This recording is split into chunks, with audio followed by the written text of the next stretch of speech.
A behavioral scientist at the University of Pennsylvania once handed out iPods loaded with popular thrillers, like The Hunger Games and The Da Vinci Code. There was a strict catch. Participants could only listen to those stories inside the campus gym. Walk out the door, the audio cuts off. This chart shows the attendance records over the next 9 weeks. While the control group flatlined, the restricted group saw a 51% upward spike in gym visits. The participants were getting fitter because they were trapped in the plot. The treadmill became the only place where Katniss's story was available. This experiment exposes the limitation of the advice we hear constantly. Standard willpower and finding joy in the journey are simply insufficient for difficult habits. Most of us are told to find a workout we enjoy or to make household chores fun by putting on music. That advice fails to account for high-friction tasks that we will simply never enjoy on their own merits. Answering a backlog of cold emails or staying on the Stairmaster will never feel like a choice we crave. Our failure to do these things is driven by a neurological mechanism called present bias. This scale shows how the brain weighs rewards. It aggressively overvalues a reward that arrives in the next 10 minutes and largely ignores a much larger benefit arriving in 3 months. The long-term benefits of the gym are distant. The costs, getting changed, traveling, and sweating, are immediate. Your brain compares these immediate costs to the immediate comfort of sitting down and chooses the couch.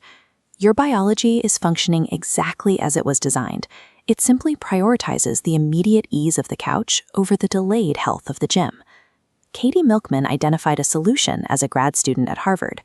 Juggling a workload that left almost no room for novels or the elliptical, she noticed a double layer of guilt. She felt bad reading thrillers instead of working, and bad skipping the gym instead of training. She strictly restricted her thriller reading to the gym. This single change removed the guilt from both activities and forced the workouts to happen. This tactic became temptation bundling. Years later, she designed the 226-person study to see if a physical restriction could replicate her results across a broader population.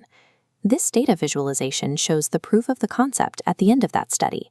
When offered the chance to take their audiobooks home, 61% of participants chose to pay their own money to keep the devices locked away in the gym. They recognized that the restriction worked.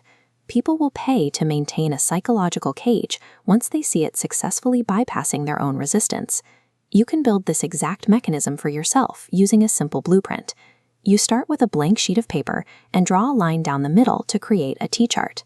The left side is for things you genuinely enjoy but feel slightly guilty about consuming. This is the bait: trashy reality TV, pure plot audiobooks, or a specific expensive coffee. The right side lists the should-dos that keep slipping: the gym, folding laundry, or tedious administrative tasks. You must find compatible pairs. An audiobook and a difficult email both demand the same linguistic attention and will fail. However, audio pairs perfectly with physical tasks like laundry, and visual rewards pair with motor routines. Once you select a pair, the guilty pleasure must be strictly forbidden outside of the dreaded chore. Binging the show on the couch tonight removes its power to pull you toward the laundry tomorrow. Forcing these two activities together allows the anticipation of the reward to consume the dread of the chore. The Penn data contains a warning. After the Thanksgiving break, the effect decayed and attendance dropped. People left, and the holiday disruption shattered the environment. The audiobooks were no longer locked in the right location. That break in the setting snapped the neurological sequence the participants had spent weeks building. A temptation bundle is a temporary structure. Eventually, you will finish the audiobook series or tire of the show, and the system will stop functioning. The solution is to treat that breakage as an expected part of the process. When a bundle stops pulling you, you rotate. You place a new podcast or a fresh show into the same cage. A broken bundle simply indicates that the structural mechanism needs to be refueled with fresh bait. Most people quit because of predictable errors. They fail to anchor the chore to a specific time, or they let the reward bleed outside the cage, decoupling the bait from the behavior. Others tried to bundle tasks that are already tolerable, or they choose respectable rewards rather than actual guilty pleasures. Without an indulgent reward, the bundle lacks the necessary pull.